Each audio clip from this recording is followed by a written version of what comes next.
축복받은 비만 유전자라는 제목으로 여러분들과 함께 하겠습니다. 대한민국 성인 10명 중 3명이 비만이라고 하며 비만이 다양한 질환을 야기시키고 있고 비만 유전자가 원인이라는 말을 종종 듣습니다.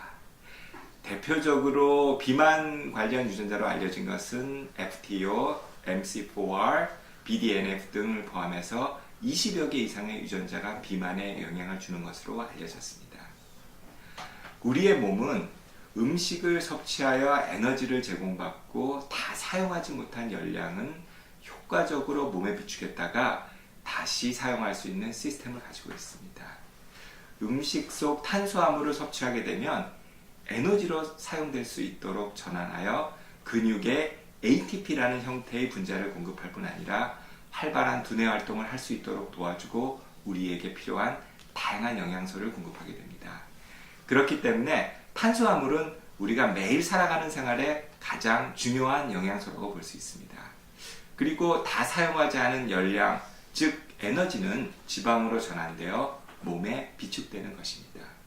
지방으로 비축된 열량은 필요시 우리 몸속에 필요한 영양소와 에너지를 다시 공급하게 되는 우리의 생존에 꼭 필요한 에너지 재생 비축 시스템인 것입니다.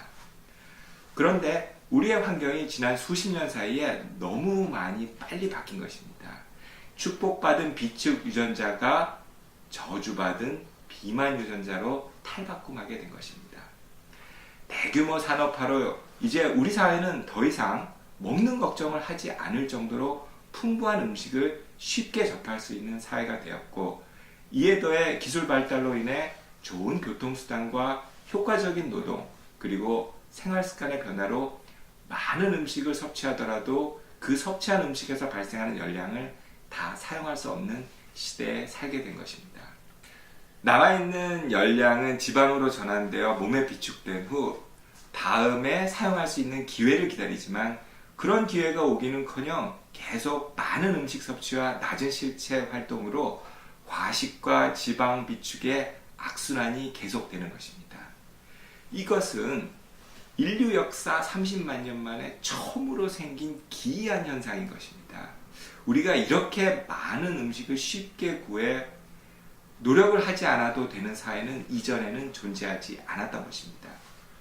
그래서 최근 유전자는 대혼란을 맞이하게 되고 이러한 과정에서 효과적으로 에너지를 저축하던 역할을 하던 비축 유전자들은 저주받은 비만 또는 질병 유전자라고 불리게 된 것입니다.